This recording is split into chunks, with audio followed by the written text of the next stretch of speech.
خاندان کے اندر جو حسد پنپتا ہے نا، وہ بالکل ایک خاموش زہر کی طرح کام کرتا ہے۔ یہ ایک ایسا جذبہ ہے جو بظاہر تو نظر نہیں آتا، لیکن اندر ہی اندر محبت کے رشتوں کو بالکل کھوکھلا کر دیتا ہے۔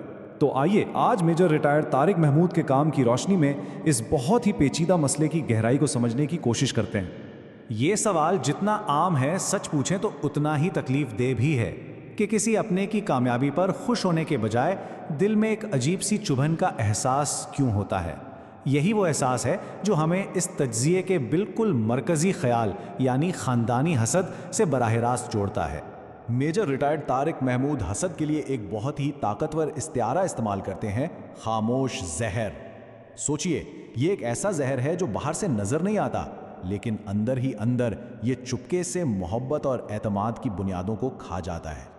یہ سمجھنا بہت ضروری ہے کہ خاندانی حسد صرف کسی کی چیز کی خواہش کا نام نہیں ہے، نہیں، اس کی جڑیں بہت گہری ہیں۔ یہ عدم تحفظ ہے، مسلسل موازنہ ہے اور پیچھے رہ جانے کا خوف ہے۔ دراصل یہ جذبہ ہماری اپنی ذات کے بارے میں ہمارے احساسات کا ایک آئینہ ہوتا ہے۔ ایک حسد کرنے والے شخص کے ذہن میں مسلسل ایسی ہی سرگوشیاں گونجتی رہتی ہیں۔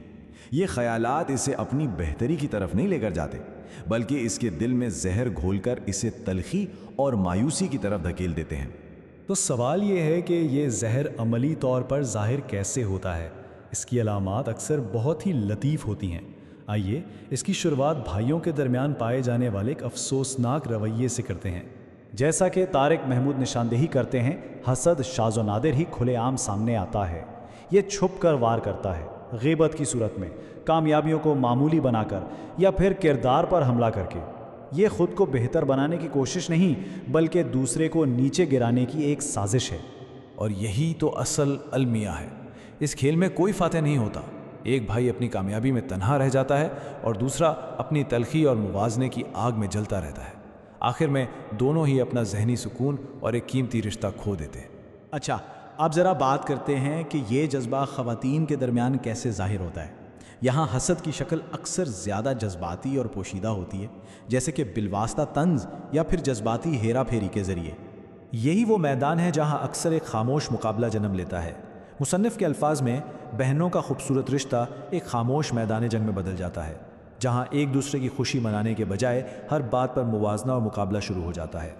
اب تک ہم نے علامات کی بات کی ہے، آئیے اب اس تجزیے کو آگے بڑھاتے ہیں اور ان بنیادی وجوہات کو سمجھتے ہیں جن کی نشاندہی میجر ریٹائرڈ طارق محمود نے کی ہے کہ آخر یہ زہر خاندانوں میں پنپتا ہی کیوں ہے۔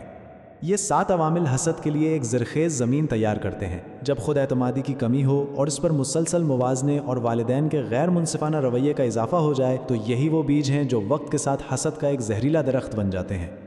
میجر ریٹائرڈ طارق محمود کا یہ قول سچ میں پورے مسئلے کا خلاصہ ہے۔ یہ واضح کرتا ہے کہ حسد بنیادی طور پر ایک اندرونی ناکامی ہے۔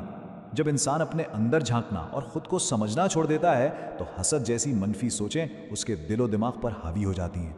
اس مسئلے کی سنگینی کو سمجھنے کے لیے آئیے اس کے گہرے اور دیر پار نتائج پر ایک نظر ڈالتے ہیں۔ حسد کی قیمت صرف خراب رشتوں تک محدود نہیں ہوتی، بلکہ یہ ہماری روح کو بھی نقصان پہنچاتی ہے۔ یہ سلائیڈ بہت واضح طور پر دکھاتی ہے کہ کسی اپنے کا حسد کسی اجنبی کے حسد سے 1000 گنا زیادہ تکلیف دہ کیوں ہوتا ہے۔ وجہ بالکل صاف ہے، یہ حملہ وہاں سے ہوتا ہے جہاں سے ہم محبت اور تحفظ کی امید رکھتے ہیں۔ یہ ایسے زخم ہیں جو زندگی بھر نہیں بھرتے اور نسلوں کو تقسیم کر دیتے ہیں۔ حسد انسان کو اندر سے کھا جاتا ہے، یہ سکون چھین لیتا ہے، دل سے شکر کا جذبہ نکال دیتا ہے اور اپنی ہی نعمتوں کو بوجھ بنا دیتا ہے۔ جیسا کہ طارق محمود لکھتے ہیں، ایک حاسد دل کثرت میں بھی خوشی محسوس نہیں کر سکتا۔ اچھا، اب تک ہم نے مسئلے کی سنگینی کو تو سمجھ لیا ہے، تو آئیے اب اس تجزیے کا رخ حل کی طرف موڑتے ہیں اور اس ماخذ سے حاصل ہونے والے عملی مشوروں پر بات کرتے ہیں جو اس صورتحال میں ملوث تمام فریقین کے لیے ہیں۔ اگر کوئی اپنے پیاروں کے حسد کا نشانہ بن رہا ہے تو مصنف اسے اپنی حفاظت کے لیے یہ حکمت عملی اپنانے کا مشورہ دیتے ہیں۔ عاجزی اختیار کریں، اپنی کامیابیوں کا چرچا کم کریں اور جذباتی حدود قائم کریں۔ ڈھنڈورا پیٹنے کے بجائے اپنے عمل کو خود بولنے کا موقع دیں۔ اور اگر کوئی ان احساسات کو اپنے اندر پہچانتا ہے تو طارق محمود کی یہ رہنمائی امید کا راستہ دکھاتی ہے۔ حسد کو عمر بھر کی سزا نہ سمجھیں، بلکہ اسے ایک انتباہی علامت جانیں۔ اپنی توانائی دوسروں سے موازنہ کرنے پر نہیں، بلکہ خود کو بہتر بنانے پر صرف کریں۔